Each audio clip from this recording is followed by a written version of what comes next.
Hey everyone, it's Ray here. Thanks so much for checking in. I'm going to try something a little different today, and I'm going to do a few of these and see how you guys like it. And if you like it, then maybe I'll keep doing it. So, what I'm going to do is I'm going to have a photographer on, and I picked a photo that I really love of theirs, and then I'm going to have them come on and tell the story of how they captured that photo. But first, I'm actually going to show you that photo that I picked. And I'm going to tell you what I really like about it. And I think it'll be really interesting to see, especially when they tell the story and what they like about the photo, what kind of stuff matches up. And, it might be just some interesting behind the scenes kind of stuff to hear how they captured it, and also some interesting discussion that maybe comes from that. So let's jump right in and get started. All right, so today's photographer is going to be Brad James. And he is from Newfoundland, Canada, and he is certainly a duck master. So here I have his Instagram up here, and he's also been doing some really good stuff with these ptarmigan lately. But he really does some incredible stuff with waterfowl, and let's see, there we go. He did these sandpipers in the snow recently. Here's some more waterfowl for you. And he's been doing some really good stuff with light lately as well. Him and I actually chat every once in a while. We send some photos back and forth, give each other some feedback. So as you can see, he's an expert with these waterfowl. Okay. He also has some really good other stuff mixed in there. Here's some caribou. Right? Yeah, there we go. Just wanted to make sure that was an actual caribou. And he's also done some really good stuff with warblers recently in the last couple of years. And I'm really looking forward to seeing what he has coming up with those this late spring for him. I have him already. He has to wait a little bit. And into summer, I know he gets some. But yeah, I mean, look at this. Like, come on, look at that light. Just such a clean background. Just beautiful, unbelievable detail. He's here's another one. Just incredible stuff that he's doing with light and backgrounds and all that sort of stuff. So that's an introduction to him. This is Brad James. There, you can see his website right there, which I'll drop a link in the comments as well, or in the description, I should say. And let me get to the image I want to show you guys. So this is the image that I picked to have him tell the story of. What an amazing scene. I mean, this caribou in this wide angle scene, I'd love to find out what he photographed this with. So first things first, take the animal out of it, and this scene is just beautiful. I mean, look at that mood, that atmosphere, just a foggy day, but not too much fog so you can't see, right? So there's some depth to this image, but it's starting to kind of fall off as it gets back here, and the more foreground trees and the foliage in the foreground are obviously more rich. And then, I mean, come on, this sun just like fading in with that pink orange glow, just unreal. And then what I really love too is how it fades to, the overall image is kind of that cooler, almost early morning tone to it, that kind of dusk tone, or dawn, I should say, in this circumstance. And then add on top of that this beautiful caribou just walking right through the middle of this scene, and this image just is over the top. I mean, it really is impressive. And it's really impressive full screen. I mean, I'm looking at it on a 27-inch screen right now. He sent me the high-res version so I could see it in all its detail. You see an image like this on Instagram, and it's kind of like, oh, yeah, that's nice, pretty scene. And, oh, yeah, I see there's an animal in it. But, man, look at it big like this, and there's a lot to enjoy in this image. And this is one of those images, too, that you just keep looking at, this little tiny tree right next to it, and just so much detail. Definitely a lot to take in with my eyes. So some of the things I really love are the fact that he didn't shoot this just a tight telephoto. He easily could have, but I would guess this is somewhere in the, gosh, let's see how far off I'm going to be if I picked a focal length here. I would say this looks to me somewhere in the 70 to 100 millimeter range, something like that.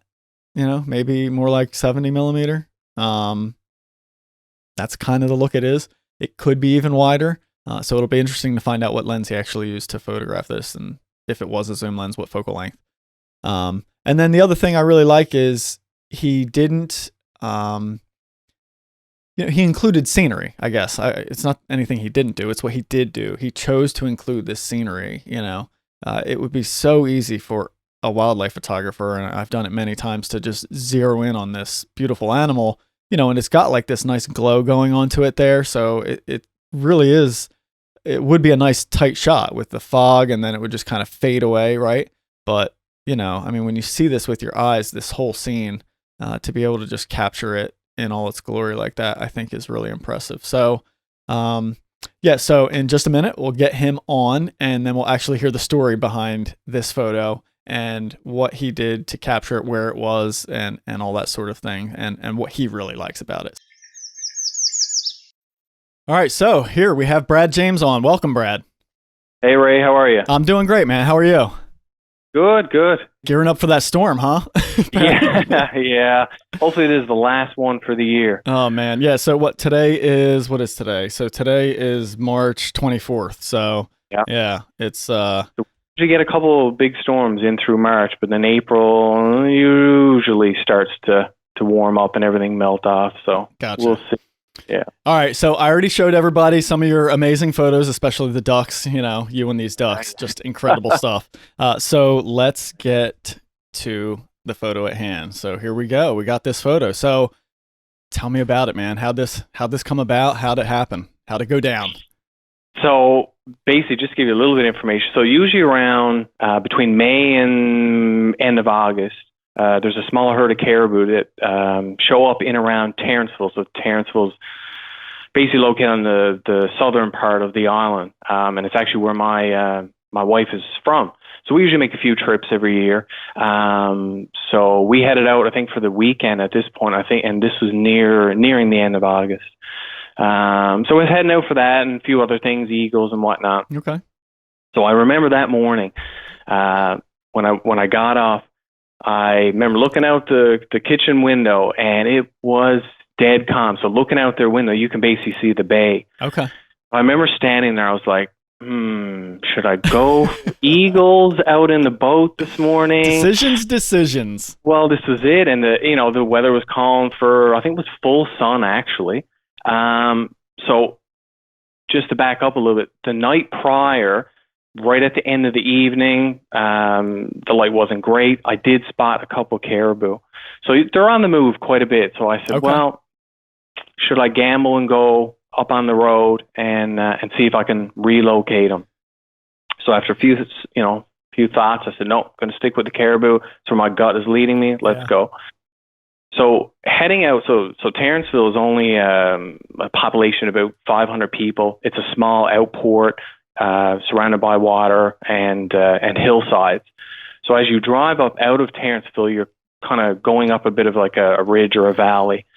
So as I started heading up the road, my heart kind of sunk at first because it was thick fog. Oh, man. So, great. Did I make the wrong decision? Yeah. I'm sure many people have been there before. Oh, yeah.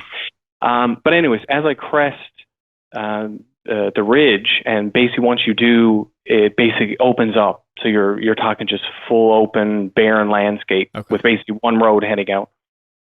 And when I did, my eyes lit up. Here was this like golden sun just pushing through this thick fog. Wow.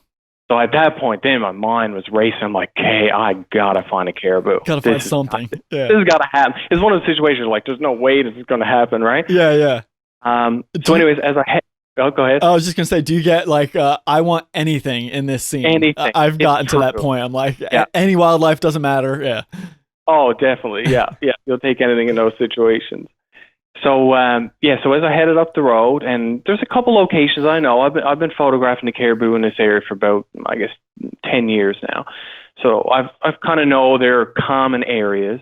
Anyways, as I'm heading up, and I'm just admiring this scene in front of me, they're right maybe 20 yards off the road. Here was this one stag just standing there in the open. So I slowly pull up into my vehicle slowly, but then my mind started racing. I had contemplating the night before, and I was kind of thinking about if I did go for caribou, I want to try maybe some wider stuff. Okay. But then I'm always hesitant to do that because, with a wide open landscape, sometimes it just doesn't, you're just getting empty skies sometimes. Yeah. Luckily, I actually had brought my 70-200 with me. Okay. So as I pulled up and stopped, my mind went right to, I said, a scene like this, you have to go wider. Yeah. I wanted to include that burning red sun with that fog, the mist going over the landscape. So quickly got out of the vehicles, swapped lenses as fast as I could, but took the 500 with me in hand. Okay. Because I knew at this point, I'm committed. This scene is too good. I'm tracking these guys.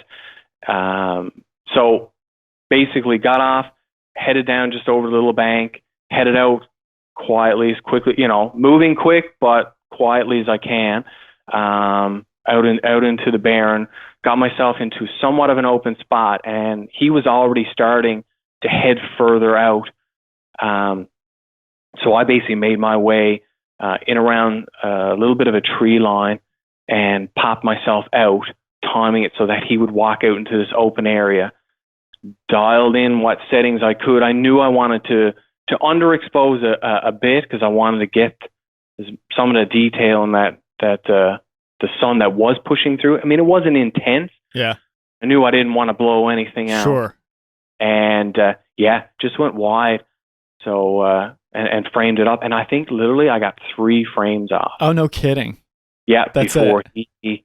Wow. Because I mean, they're big animals. Yeah. Remember, they're covering big distances, Yeah. right? But if you look at the photo, in the next frame, he's covered by that bush. Yep. And once he moved out, now you don't have the sun in relation. Gotcha. And I think next to me was more of a tree line, and I think like a muddier, swampier patch. Okay. So you couldn't keep moving to line everything up. Yeah. No. I actually had to, in order to track him afterwards, pop out on a path, head down, and then cut him off again as he made his way down through. Wow. Yeah. So it was quite.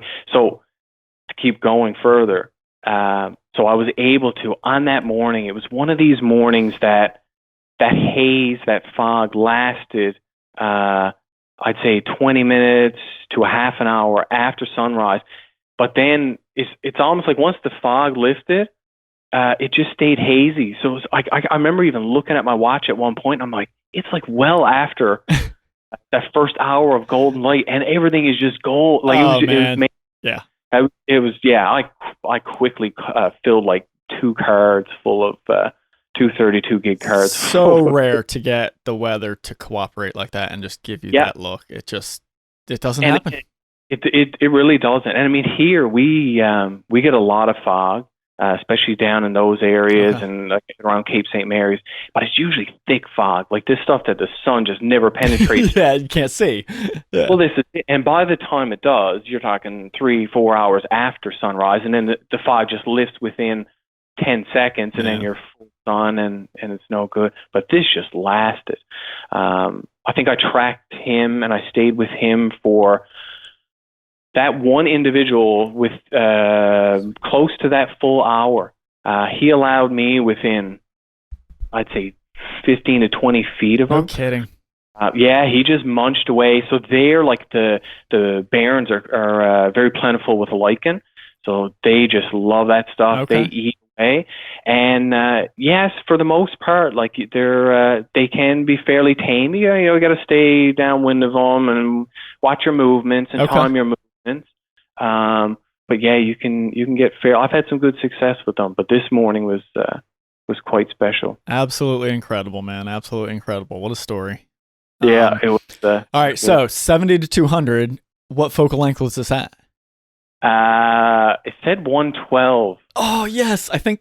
Oh no, that's just over. I think I said between 70 and 100 was my guess. Yeah. And I almost wanted to call the lens and say 20 or 70 to 200, but then I was like, man, but it could have been a 24 to 70. You know, I didn't. Funny, that's what I have, and I almost grabbed that one. Yeah. And I said, well, at least with the 200, having the focal 200, if I want to get in just a little bit tighter, then I could use that, because I have other frames of him next to a pond, and the golden light is shining off it, and then I was able to even just, I think, shoot at like 200 Gotcha. to include the bit of pond and him next to that. So yeah, it just gave me a lot of great options. Yeah, because I got to say, with this scene right here, if he was much smaller than he is there, he maybe would start to kind of disappear. It'd be hard to really see him as the main subject, whereas, you know, he's large, but he's part of the scene. Like, it was just the right focal length, man. You nailed it. Yeah. Well, and the thing is too, I mean, imagine, let's say if I stuck with the 500. Yeah, that's exactly. In that scene, nothing would have been totally different. Just would have been a hazy looking image, right? Yep. So it was, you definitely had, you know, I definitely had to go with a wider look on that shot. Oh, that's so funny, man. You're hitting a lot of the points that I was actually talking about before I had you on here. So that's great. Yep. Yeah, we definitely were seeing it the same way. Well, man, thank you so much for hopping on and telling this story. It's just, I appreciate it. And thanks for sharing this photo too. You know, just absolutely amazing. And one of many of your great Caribou images for sure. You know? Thanks. Yeah, I've had some great success with those. They've given me some amazing opportunity, and it's such a great location because with the barren landscape, you know, you can work with that first rays of light and even into the end. So yeah, it gives you some great opportunities. I look forward to hitting them again actually in a couple of months. I was just going to ask. So what's the plan this year? So this one obviously wasn't necessarily planned, right? You didn't have this vision for a shot because you didn't even know these weather conditions were going to exist, and you kind of had to think on the fly, which is totally part of wildlife photography a lot of the time. But I know you're a type of photographer, just like myself, that you do come up with plans and ideas. So do you have any kind of visions in mind that you would love to capture this coming season? So I guess like many with a new subject, I'll say, I, for a number of years, was focusing on like how close, how tight, how, you know, get those nice details. And with a lot of my photography now, I've pulled back and getting more environmental and getting wider. So this has been my focus, is to get more of this, including them with the sun. I mean, there's so many little ridges, and I've had them upsetting. Like this past August, I had an incredible encounter with them where actually two huge stags, bigger than the one you see in this image, allowed me to come up and sit on a rock ledge with them, and I sat within 10 feet of them as they had a nap. And I mean, the unfortunate part, and I think I do have some images in there. Yeah. The unfortunate part was the lighting wasn't great, very flat. Because of the ridge, I couldn't. The little light that was there, was in behind them. Yeah. So it just made for just a really awkward shooting scenario. Gotcha. But I envision that if I can get the right light, that I'd be able to create some beautiful landscape, or I should say, mammal landscape. Yes, yeah, definitely. Right? Because the area, you know, has all that potential there. Like I said, because you have very little that obstructs. Like that little patch of woods that you see there is very small. After that, it's full on open, barren landscape again. Gotcha. Yeah, so let's see, what are the odds, the luck that you got it when it was around that and not just an open, wide thing, which still probably would have been pretty, but man, the layers that this photo has, you know. Well, I mean, and the funny thing is, because past that last spruce tree on your right, it just goes open. Wow. Just goes open and heads down towards a fairly large pond. So, and then again to the right or left of either of it, it just basically opens up. Wow. It is like one of the only patches in that. So, like I said, absolutely if that wasn't incredible. there, it would lose a lot of its character. Yeah, it certainly would. It certainly would. So, you know, it's a great example of how luck certainly comes into play with wildlife photography. But that being said, you have to be prepared. You have to know what you're going to do, how you're going to shoot, how you're going to think on the fly quickly, and obviously you were able to bring all those tools together and make an amazing image. So the other thing I'll say too is like, and I noticed this with my own photography, you gotta stick with your gut sometimes. Yeah. like there's mornings I'll get up and I'm like, oh, do I really want to go do that? And I'm Yep. like, oh, that's what was in my mind. That was what was in my gut. Yeah. To just gotta go. Because like I said, when I got up, the conditions were perfect for going out. Sometimes I'll go out in a small boat and we'll photograph the eagles that sit on the cliffs and that nest in the area. Sure. But I usually love calm water. You don't want the boat bopping around. It makes it much harder. That's true. So, when I got up, that was like, teasing me. But I said, no, I've got to go with my gut. Well, see, I knew they were there the evening prior. And a lot of times, if you catch them at the end, just when it's coming on dark, they will tend to stay in that area. And you'll catch them early that morning. So, yeah, luck had it that there was a couple. And actually, this guy, after he headed down towards the pond and I started heading back, when I turned around and got over like a small ridge, there were 5 more. Wow. Yeah, and actually a bigger stag than him. But at that point, the light was much harsher. Gotcha. I did take some Yeah. pictures, but so I got very lucky with that one. Excellent, man. Well, thanks again for giving me a few minutes here to tell the story and share that with everybody. And, everybody can find you. Best place to find you is Instagram and your website, right? Instagram, website, Facebook as well. Okay, Brad cool. James Photography. So, yeah, anywhere on there. Awesome, man. I'll make sure to include that in the description of the video. And Brad, thanks again. And I'm sure I'll talk to you soon, man. Appreciate it, Ray. Thanks.